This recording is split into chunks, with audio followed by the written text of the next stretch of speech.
to the man standing right now in front of me. Finally, maangkon ko lagi man ang apelyido mo. Imagine, Apelyido lang? halin sa grade 5 na talatanda mo sa akon. Pero that time, hindi ta pa kakilala.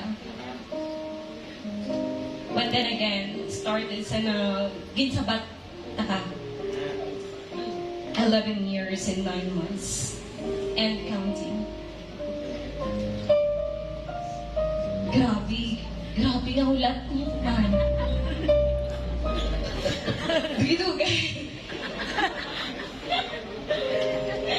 Pero sa tuon lang, ikaw ganyan grabe luyag-luyag sa ako yan.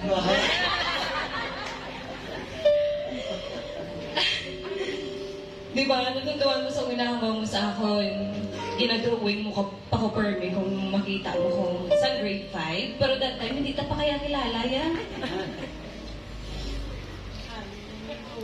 Kada pag-agi ko sa balay nga ginaistaran mo sa piyak balay.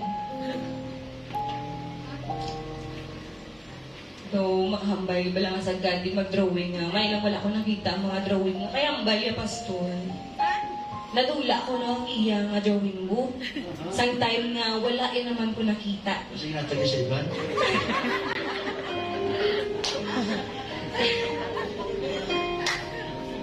Pero halin sang first day of school, sang 4th year high school, nga uman ang adlaw mauna ta ka nakilala. Abi ko kung sino nga ti Kalon, kay wala kasi yung misok-misok yan. Hasta nga nag-abot na si Sir Kabata, ay mo di subong. Kay si Sir Kabata ka mo nga advisor. Tingala ko nga sino uling tao na sagay ni tulog sa ako nga, kay galit din na familiarize mo ang ako nga along. Grabe. Pero wala ko nagdahong nga magbaliskad dali ang paya. Kay subong, ikaw na ang palangga ako nga. Di palangga ako nga ikaw lang. My first boyfriend. My first lover. And my man. I thank God I found you in my life. God, I'm so happy because you are the gift na ginhatag sa Ginoo sa akin. Grabe. Grabe, giduya ko sa imo. Ang wala nga gyamba ko nga nagbaliskan, kitang kaya. Joke lang pero tuon. Sa kagwapo mo ba naman? Halin sa high school na sa Sangkali, short trap kagidya. Correct. Arab lang, sorry kung ilaglag na kadanay sa bunga.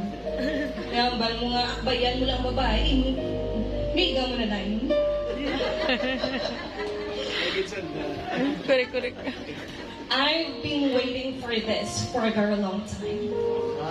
You are the most caring person I ever know, man. And even sa times na daw halos maybe na kuya sa kasubo, grabe nga bigya po magpakadlaw sa akin. And that's what I love you the most. And in front of everyone tonight, tagsa atubang sa I will love you. Alright. Always and forever. Very good. Amen. Hallelujah.